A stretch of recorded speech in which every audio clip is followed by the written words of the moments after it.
ভারতের মাটিতে হাসিনা যেন কোনো রাজনৈতিক বক্তব্য দিতে না পারেন দীনেশ ত্রিবেদীকে পররাষ্ট্র উপদেষ্টা। নাশকতার সক্ষমতা নেই আওয়ামী লীগের, বললেন স্বরাষ্ট্রমন্ত্রী। আওয়ামী লীগের এত মরদ আছে বলে তো আমার মনে হয় না। একে তো নিষিদ্ধ ঘোষিত দল, মাফিয়া শক্তি, তারা মাঝে মধ্যে বিদেশ থেকে উকিঝুঁকি দিচ্ছে, এর বেশি তৎপরতা তো দেখি না। নানা তৎপরতায় এগিয়ে যাচ্ছে বাংলাদেশ চীন সম্পর্ক, জানালেন পররাষ্ট্র উপদেষ্টা। তিস্তা মহাপরিকল্পনা নিয়ে আশাবাদী বেইজিং। এবং অনলাইন ভিসা সিস্টেম চালু করতে যাচ্ছে সরকার, ঘরে বসেই মিলবে পাসপোর্ট ভিসা। বাস্তবায়নের দরকার 8,70,000 ইউরো। স্বাগত জানাচ্ছি প্রবাসী সংবাদের, সঙ্গে আছি আমি মেহেরুন্নেসা মেঘলা। দেখছিলেন বিআরবি কেবলস সংবাদ শিরোনাম। শেখ হাসিনা যেন ভারতের মাটিতে কোনো রাজনৈতিক বক্তব্য বা কর্মকাণ্ড চালাতে না পারেন সে বিষয়ে ভারতের সহায়তা চেয়েছেন প্রধানমন্ত্রীর পররাষ্ট্র বিষয়ক উপদেষ্টা হুমায়ুন কবির। সোমবার বিকেলে তেজগাঁওয়ে প্রধানমন্ত্রীর কার্যালয় তার সঙ্গে ঢাকায় নবনিযুক্ত ভারতের হাইকমিশনার দীনেশ ত্রিবেদীর সাক্ষাৎ হয়। বাংলাদেশ ও ভারতের মধ্যে বিদ্যমান দ্বিপাক্ষিক সম্পর্কের বিভিন্ন দিক এবং পারস্পরিক স্বার্থ সংশ্লিষ্ট বিষয় নিয়ে আলোচনা করেন তারা। পারস্পরিক শ্রদ্ধা, আস্থা ও অভিন্ন স্বার্থের ভিত্তিতে দ্বিপাক্ষিক সম্পর্ককে আরও জোরদার এবং সামনের দিকে এগিয়ে নেওয়ার বিষয়ে তারা আশাবাদ ব্যক্ত করেন।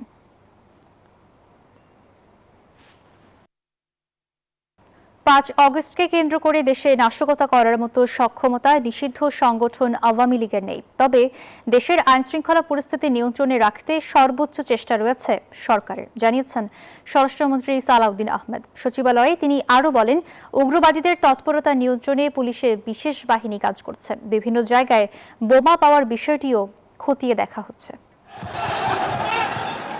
ছাত্র জনতার গণঅভ্যুত্থানে 2 বছর আগে 24-এর 5 আগস্ট 17 বছরের ক্ষমতা ছেড়ে ভারতে আশ্রয় নেন শেখ হাসিনা। এরপর গত নভেম্বরে অন্তর্বর্তী সরকার আওয়ামী লীগের কার্যক্রম নিষিদ্ধ করে। অভ্যুত্থানের 2 বছর ঘিরে নিষিদ্ধ সংগঠনটি কোনো অপতৎপরতা চালাতে পারে এমন শঙ্কায় সতর্ক আইনশৃঙ্খলা বাহিনী। তবে স্বরাষ্ট্রমন্ত্রী জানালেন, বিদেশ থেকে উকিঝুঁকি দেয়া ছাড়া দেশে নাশকতা করার মতো সক্ষমতা নেই আওয়ামী লীগের। জানান 5 আগস্ট উপলক্ষে একদিন আগে মঙ্গলবারে বিএনপি আয়োজিত আলোচনা সভায় উপস্থিত থাকবেন প্রধানমন্ত্রী তারেক রহমান। এটা যুগপৎ আন্দোলনের শরিক এবং অন্যান্য রাজনৈতিক দলের সবার নিয়ে আমরা আগামীকালকে একটা সভা করবো কৃষিবিদ ইনস্টিটিউশনে, মাননীয় প্রধানমন্ত্রী উপস্থিত থাকবেন। আমরা ওখানে কথা বলবো। আওয়ামী লীগের এত মরদ আছে বলে তো আমার মনে হয় না। একে তো নিষিদ্ধ ঘোষিত দল, মাফিয়া শক্তি, তারা মাঝে মধ্যে বিদেশ থেকে উকিঝুঁকি দিচ্ছে, এর বেশি তৎপরতা তো দেখি না। সম্প্রতি মেট্রো রেলের নিচে এবং সাভার সহ কয়েকটি জায়গা থেকে বোমা এবং বোমা সদৃশ বস্তু উদ্ধার করেছে আইনশৃঙ্খলা বাহিনী। এ বিষয়ে স্বরাষ্ট্রমন্ত্রী বলেন, উগ্রবাদ দমনে কাজ করছে বিশেষ টিম। কোনো পক্ষ হয়তো চেষ্টা করেছিল যে সাম্প্রদায়িক সম্প্রীতি বিনষ্টের কোনো কিছু করা যায় কিনা, আমরা সেটা সেভাবে দেখেছি এবং একটা তদন্ত পরিচালনা করছি আমরা। তবে আমরা সবসময় সতর্ক আছি এবং আমাদের এই জাতীয় বিষয়গুলো যারা অ্যাড্রেস করে আর কি, আমাদের উগ্রবাদী তৎপরতা বা এই জাতীয় সাম্প্রদায়িক সম্প্রীতি বিনষ্ট করার যে সমস্ত তৎপরতা, এগুলো যারা মনিটর করে, আমাদের স্পেশাল টিম আছে, তারা এই ব্যাপারে সতর্ক আছে। দুবাই আদালত বেনজির আহমেদকে জামিন দিলেও তা বাতিলে দেশটিতে আইনজীবী নিয়োগ করা হয়েছে এমনটা জানিয়ে স্বরাষ্ট্রমন্ত্রী বলেন, কূটনৈতিকভাবেই তাকে ফিরিয়ে আনার চেষ্টা চলছে। আমাদের ল ফার্মকে আমরা অনুরোধ করেছি সার্টিফিকেট কপি তুলে কথা বলবো এবং আমরা এই ইনস্ট্রাকশন দিয়েছি যেন তার জামিন বাতিলের জন্য তারা পিটিশন দেয়, কারণ তার কাছে অন্যান্য দেশেরও পাসপোর্ট থাকতে পারে। শাহনাজ ইয়াসমিন, নিউজ 24, ঢাকা। আগামী 50 বছরে বাংলাদেশ চীন সম্পর্ক, অর্থনীতি, বাণিজ্য ও প্রযুক্তিতে নতুন সম্ভাবনার দ্বার খুলবে বলেছেন প্রধানমন্ত্রীর পররাষ্ট্র বিষয়ক উপদেষ্টা হুমায়ুন কবির। আর চীনের রাষ্ট্রদূত ইয়াও ওয়েন বলেছেন, belt and road, Teesta Mongla বন্দর ও অর্থনৈতিক করিডোর সহ বাস্তব সহযোগিতার পরিধি আরও বাড়াবে দুই দেশ। রাজধানীর রমনায় কম্পারেটিভ গভর্নেন্স ফোরাম 2026-এর উদ্বোধনী অনুষ্ঠানে এসব কথা বলেন তারা। Bangladesh institute of international and strategic studies BIISS ও চীনের ফুনান বিশ্ববিদ্যালয় school of international relation and public অ্যাফেয়ার্সের যৌথ আয়োজনে শুরু হয়েছে আন্তর্জাতিক প্রশিক্ষণ কর্মসূচি কম্পারেটিভ গভর্নেন্স ফোরাম 2026। রাজধানীর রমনায় BIISS অডিটোরিয়ামে এই প্রশিক্ষণ চলবে 4 দিন ব্যাপী। এতে যোগ দিয়ে চীনের রাষ্ট্রদূত ইয়াও ওয়েন বলেন, সাম্প্রতিক উচ্চ পর্যায়ে যোগাযোগের মধ্য দিয়ে ঢাকা বেইজিং সম্পর্কে নতুন কৌশলগত উচ্চতায় পৌঁছেছে। আগামী দিনের অংশীদারিত্ব, পারস্পরিক আস্থা, যৌথ উন্নয়ন ও অভিন্ন সমৃদ্ধির ভিত্তিতে এগিয়ে যাবে বলেও মন্তব্য করেন তিনি। বাংলাদেশ চীন সম্পর্ক নতুন কৌশলগত উচ্চতায় পৌঁছেছে। বেল্ট অ্যান্ড রোড উদ্যোগ, তিস্তা নদীর সমন্বিত ব্যবস্থাপনা, মোংলা বন্দর উন্নয়ন এবং অর্থনৈতিক করিডোর সহ বিভিন্ন ক্ষেত্রে সহযোগিতা আরও বিস্তৃত করতে দুই দেশ একমত হয়েছে। আগামী দিনের অংশীদারত্ব হবে পারস্পরিক আস্থা, যৌথ উন্নয়ন ও অভিন্ন সমৃদ্ধির ভিত্তিতে। আর প্রধানমন্ত্রীর পররাষ্ট্র বিষয়ক উপদেষ্টা হুমায়ুন কবির বলেন, আগামী 50 বছরে বাংলাদেশ চীন সম্পর্ক অর্থনীতি, বাণিজ্য, বিনিয়োগ ও প্রযুক্তি নির্ভর শিল্পায়নে নতুন সম্ভাবনা তৈরি করবে। আগামী 50 বছরে বাংলাদেশ চীন সম্পর্ক অর্থনীতি, বাণিজ্য, বিনিয়োগ ও প্রযুক্তিতে নতুন সম্ভাবনার দ্বার খুলবে। সম্ভাব্য শূন্য শুল্ক বাণিজ্য, বড় বাজারে প্রবেশ এবং বৈশ্বিক সাপ্লাই চেইনে নতুন সুযোগ তৈরির ক্ষেত্র তৈরি হবে। চীনের উন্নত প্রযুক্তি, উৎপাদন সক্ষমতা ও বিনিয়োগ কাজে লাগিয়ে বাংলাদেশের শিল্পায়ন, কর্মসংস্থান এবং রফতানি বহুমুখীকরণের সুযোগ সৃষ্টি হবে। পাশাপাশি অবকাঠামো উন্নয়ন, আঞ্চলিক যোগাযোগ এবং সুশাসনের অভিজ্ঞতা বিনিময়ের মাধ্যমে দুই দেশের সহযোগিতা আরও বিস্তৃত হবে। উদ্বোধনী অনুষ্ঠানে BIISS ও ফুদান বিশ্ববিদ্যালয়ের মধ্যে গবেষণা, একাডেমিক বিনিময় ও নীতিগত সহযোগিতা বৃদ্ধিতে একটি সমঝোতা স্মারকও সই হয়। রাশেদ রায়হান, নিউজ 24, ঢাকা। নাগরিক সেবা আরও সহজ, আধুনিক ও সময় সাশ্রয়ী করতে আবেদনকারীর বাসায় সরাসরি পাসপোর্ট পৌঁছে দেওয়ার উদ্যোগ নিয়েছে সরকার। একই সঙ্গে দেশের ইমিগ্রেশন ও ভিসা ব্যবস্থায় গতি আনতে বড় ধরনের আধুনিকায়ন পরিকল্পনাও হাতে নেওয়া হয়েছে।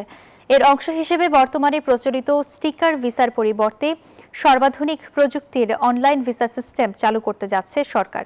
স্বরাষ্ট্র মন্ত্রণালয় ও পাসপোর্ট অধিদপ্তরের ঊর্ধ্বতন সূত্রে জানা যায়, আবেদনকারীদের ব্যক্তিগত সময়, যাতায়াত ও খরচ কমাতে সরাসরি ঘরে বসেই পাসপোর্ট পাওয়ার উদ্যোগ নেওয়া হয়েছে।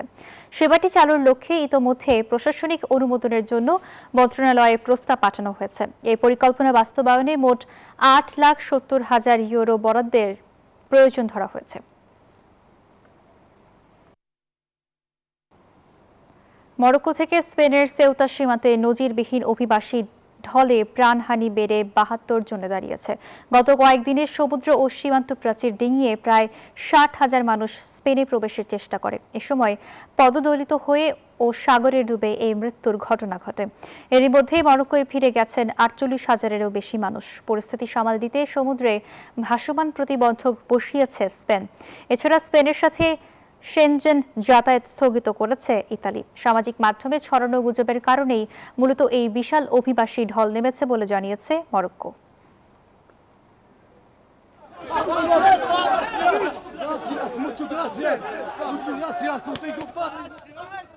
ইরানের সঙ্গে আজ নতুন আলোচনা শুরুর ট্রাম্পের দাবি নাকচ করেছে তেহরান। তবে হরমুজ প্রণালী নিয়ে ওমানের সঙ্গে আলোচনা চলছে বলে জানিয়েছে ইরানের পররাষ্ট্র মন্ত্রণালয়। আলোচনার কেন্দ্রে রয়েছে জাহাজ চলাচলের জন্য পৃথক প্রবেশ প্রস্থান লেনের পরিকল্পনা। বিশ্লেষকদের মতে, হরমুজ ইস্যুতে সমঝোতার সম্ভাবনা থাকলেও পূর্ণাঙ্গ শান্তি চুক্তির সম্ভাবনা এখনো ক্ষীণ।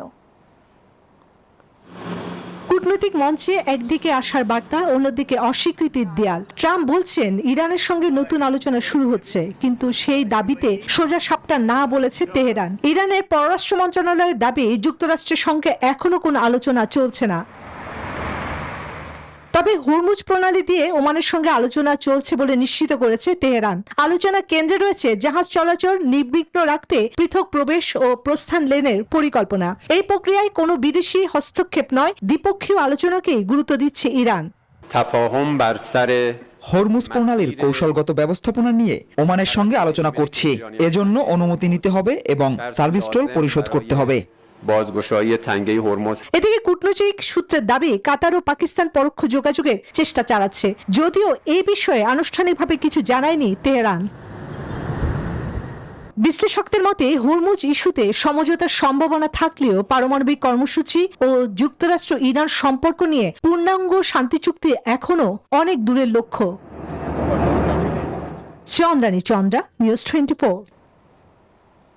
আন্তর্জাতিক বাজারে জ্বালানি তেলের দাম কমলেও বেড়েছে স্বর্ণের দাম। ইরানের ওপর নতুন করে হামলা স্থগিত রাখা এবং ওয়াশিংটন তেহরানের মধ্যে কূটনৈতিক আলোচনার সম্ভাবনা তৈরি হওয়ায় বিশ্ববাজারে তেলের দরপতন হয়েছে। এর প্রভাব পড়েছে স্বর্ণের বাজারে। সোমবার লেনদেনের শুরুতেই স্পট গোল্ডের দাম 0.4% বেড়ে প্রতি আউন্স 4055.76 পৌঁছায়। একই সময়ে যুক্তরাষ্ট্রের স্বর্ণ ফিউচারের দাম 0.9% বেড়ে প্রতি আউন্স $4054 দাঁড়ায়। মার্কিন প্রেসিডেন্ট ডোনাল্ড ট্রাম্প ইরানের সঙ্গে নতুন করে আলোচনা শুরু করার ইঙ্গিত দেওয়ার পর মধ্যপ্রাচ্যের ভূ রাজনৈতিক উত্তেজনা কিছুটা কমেছে।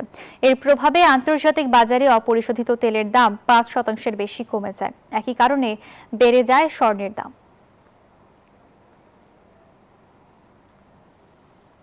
যুক্তরাষ্ট্রের ওয়াশিংটন অঙ্গরাজ্যে ভয়াবহ দাবানলে অন্তত ৬৬টি বাড়িঘর, ব্যবসা প্রতিষ্ঠান ও অন্যান্য স্থাপনা পুড়ে গেছে। দ্রুত ছড়িয়ে পড়া আগুনের কারণে স্পোকেন এলাকার প্রায় ৬০,০০০ মানুষকে নিরাপদ স্থানে সরিয়ে নেওয়া হয়েছে। পরিস্থিতির অবনতি হওয়ায় অঙ্গরাজ্য জুড়ে জরুরি অবস্থা ঘোষণা করেছেন গভর্নর বব ফার্গুসন। এদিকে ফ্রান্স ও স্পেনের দাবানল কিছুটা নিয়ন্ত্রণে এলেও পরিস্থিতি স্বাভাবিক হয়নি। গ্রিসের দাবানল নিয়ন্ত্রণে হিমশিম খাচ্ছে দমকল কর্মীরা। আগুনের লেলিহান শিখায় পুড়ছে ঘরবাড়ি, রাস্তাঘাট সহ বিস্তীর্ণ অঞ্চল। কালো ধোঁয়ায় ছেয়ে গেছে পুরো এলাকা। জ্বলছে যুক্তরাষ্ট্রের ওয়াশিংটনের দ্বিতীয় বৃহত্তম শহর স্পোকেন। পুড়ে ছাই হয়ে গেছে শহরটির আশপাশের 21 বর্গ কিলোমিটার এলাকা। শুষ্ক আবহাওয়া ও দমকা বাতাসের কারণে অক্লান্ত পরিশ্রম করেও দাবানল নিয়ন্ত্রণে আনতে ব্যর্থ দমকল কর্মীরা। 600 ঘরবাড়ি গ্রাস করেছে ভয়াবহ এ আগুন। আগুন এখনো সক্রিয় এবং যতক্ষণ না পর্যন্ত আমরা এর দ্বারা ক্ষতিগ্রস্ত প্রতিটি জায়গায় কর্মীদল পাঠাতে পারছি, ততক্ষণ এটি এমনই থাকবে।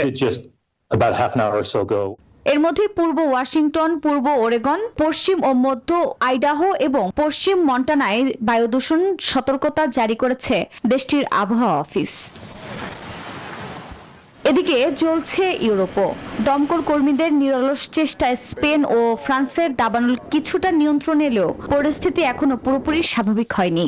স্পেনের সামোরা, লিওন ও কাসেরাস প্রদেশে নতুন করে আগুন ছড়িয়ে পড়েছে। ফ্রান্সের বোর্দো অঞ্চলে বাতাসের দিক পরিবর্তনের ফলে নতুন বনাঞ্চলে ছড়িয়ে পড়েছে দাবানল। নিয়ন্ত্রণের বাইরে গ্রিসের পরিস্থিতি। এর মধ্যে আত্তিকা ও এভিয়া অঞ্চলে চরম দাবানল ঝুঁকির সতর্কতা জারি করা হয়েছে। এছাড়াও এথেন্সের কাছে আগুন নেভানোর সময় মাঝ আকাশে 2টি অগ্নি নির্বাপক হেলিকপ্টারের সংঘর্ষে 2 ক্রু নিহত হয়েছেন। আফরিন মৌ, নিউজ 24। পাকিস্তানের খাইবার পাখতুনখোয়া প্রদেশের সোয়াত উপত্যকায় আত্মঘাতী বোমা হামলায় অন্তত 14 জন নিহত হয়েছেন। আহত হয়েছেন আরও অন্তত 18 জন। নিহতদের মধ্যে 5 জন পুলিশ সদস্য রয়েছেন। রোববার কাবাল শহরের একটি থানার সামনে জঙ্গিবাদ বিরোধী বিক্ষোভ চলাকালে এই বিস্ফোরণ ঘটে। পুলিশ তল্লাশির জন্য ডাকলে ওই হামলাকারী নিজেকে উড়িয়ে দেয়। এখনো কোনো গোষ্ঠী এই হামলার দায় স্বীকার করেনি। তবে সাম্প্রতিক এসব জঙ্গি হামলার পেছনে আফগান তালেবানের মদদ রয়েছে বলে দাবি করেছে পাকিস্তান সরকার, যদিও এই অভিযোগ অস্বীকার করেছে তালেবান।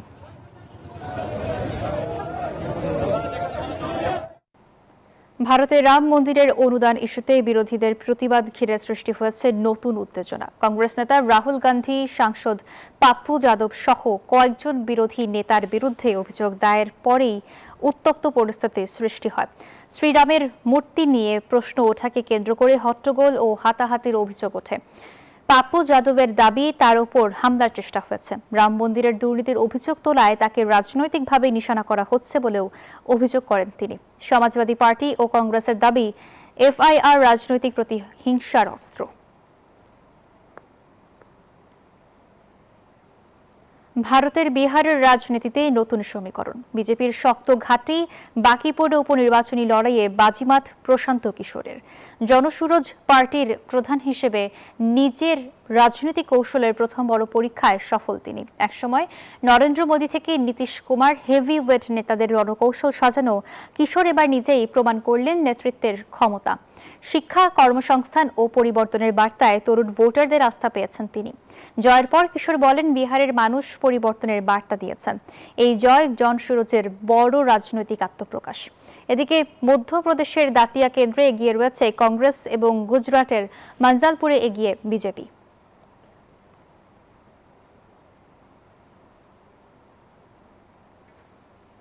পাকিস্তানের কারাকোরাম পর্বতমালার ব্রড পিকে তুষার ধসে নিখোঁজ হওয়ার 2 দিন পর বিশ্বখ্যাত পর্বতারোহী নির্মল পুরজার মরদেহ উদ্ধার করা হয়েছে। বিশ্ব রেকর্ড গড়া এই নেপালি পর্বতারোহীর মৃত্যুতে শোকের ছায়া নেমে এসেছে বিশ্ব পর্বতারোহণ অঙ্গনে। গত 30 জুলাই ব্রড পিকে অভিযানের সময় ভয়াবহ তুষার ধসে প্রাণ হারান তিনি। দুর্গম পাহাড়, হিমশীতল বাতাস আর মৃত্যু ঝুঁকি, এটাই ছিল তার ঠিকানা। যেখানে অন্যেরা থেমে যান, সেখানেই নতুন ইতিহাস লিখতেন নির্মল পুরজা।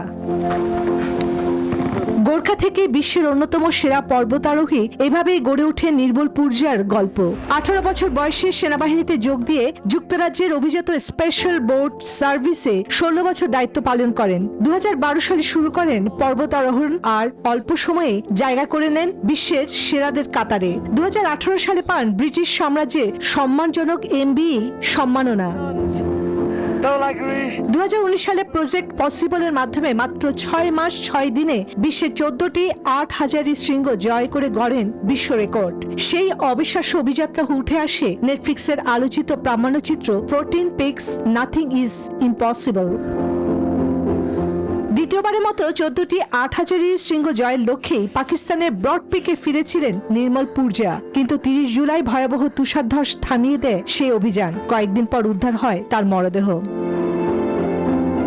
পাহাড় জয় করতে গিয়ে শেষ পর্যন্ত পাহাড়ের বুকেই চিরনিদ্রায় শায়িত হলেন নির্মল পুরজা। তবে তার রেখে যাওয়া সাহস, সংকল্প আর অনুপ্রেরণায় বেঁচে থাকবে প্রতিটি অভিযাত্রীর পথ চলায়। চন্দ্রানী চন্দ্রা, নিউজ 24। যুক্তরাষ্ট্রের ক্যালিফোর্নিয়ায় প্রশান্ত মহাসাগরের বিশাল ঢেউয়ের সঙ্গে লড়াই করে দারুণ দক্ষতায় সার্ফিং করছে একদল কুকুর। প্যাসিফিকায় অনুষ্ঠিত ওয়ার্ল্ড ডগ সার্ফিং চ্যাম্পিয়নশিপে সার্ফবোর্ডে ভারসাম্য বজায় রেখে দর্শকদের চমকে দেয় এই 4 পে প্রতিযোগীরা। কানাডা সহ বিভিন্ন জায়গা থেকে আসা দর্শকরা এমন ব্যতিক্রমী চমৎকার আয়োজন উপভোগ করেন। মালিকদের নিবিড় ও যথাযথ প্রশিক্ষণে রীতিমতো পেশাদার সার্ফারদের মতোই অসাধারণ নৈপুণ্য দেখিয়েছে এই কুকুরগুলো। সম্প্রতি ক্যালিফোর্নিয়ার প্যাসিফিকা সমুদ্র সৈকতে বসেছিল সার্ফার কুকুরদের অন্যতম বড় এই আসর। অভিনব এই চ্যাম্পিয়নশিপ কাছ থেকে দেখতে সেখানে ভিড় জমান অসংখ্য কৌতূহলী মানুষ। প্রতিযোগিতায় অংশ নেওয়া কুকুরগুলোর অনেকেই আগে থেকেই সার্ফিংয়ে দারুণ পটু। ইজা নামের এই ফ্রেঞ্চ বুলডগটি যেমন এবার টানা 5ম বছরের মতো এই ইভেন্টে অংশ নিল। ইজার বয়স যখন 6-7 মাস, তখন আমরা নিয়মিত সৈকতে যেতাম। পরে সুইমিং পুলে সার্ফবোর্ড রেখে ওকে ভারসাম্য শেখাই। এভাবেই সে সার্ফিংয়ে অভ্যস্ত হয়, আর আজ আমরা 5ম বছরের মতো এখানে। বড় বড় ঢেউয়ের সঙ্গে লড়াই করে সার্ফ বোর্ডে এই পোষ্যদের দাপুটে বিচরণ রীতিমতো তাক লাগিয়ে দিয়েছে উপস্থিত দর্শকদের। সার্ফবোর্ডে কুকুরদের এমন দুর্দান্ত পারফরমেন্স সত্যি অবাক করার মতো। এত চমৎকারভাবে তারা বড় সব ঢেউ সামলাচ্ছে, তা দেখে আমি মুগ্ধ। এখানকার চারপাশে পরিবেশ আর উল্লাস দারুণ একটা অভিজ্ঞতা। কুকুরদের জন্য এমন জমকালো আয়োজন, নিজস্ব মার্চেন্ডাইজ আর দর্শকদের অবিরাম হর্ষধ্বনি পুরো সৈকতকে পরিণত করেছিল এক উৎসবমুখর মিলন মেলায়। Desk report, news 24। মিশিগানের বর্ণাঢ্য আয়োজন আর উৎসবমুখর পরিবেশে ফ্রেন্ডস অ্যান্ড ফ্যামিলির বার্ষিক বনভোজন অনুষ্ঠিত হয়েছে। রোববার বনভোজনের আনুষ্ঠানিক উদ্বোধন করেন ফ্রেন্ডস অ্যান্ড ফ্যামিলির প্রধান উপদেষ্টা জামিল মুর্তুজা। মইনুল ইসলাম রাফি ও সাইফুর রহমানের যৌথ সঞ্চালনায় শুভেচ্ছা বক্তব্য রাখেন উপদেষ্টা আকমল খান, প্রবীর রায়, পিনহাজ আহমেদ সহ আরও অনেকে। বনভোজনে নানা পদের খাবারের পাশাপাশি খেলাধুলায় পৃথকভাবে অংশ নেন নারী, পুরুষ ও শিশুরা। নারীরা মিউজিক্যাল পিলো চেয়ার সেটিংয়ে প্রতিযোগিতায় অংশ নেন। পুরুষরা ফুটবল খেলার পাশাপাশি রশি টানাটানি খেলায় মেতে ওঠেন। সর্বশেষ রাফেল ড্রয়ের আয়োজন করা হয়।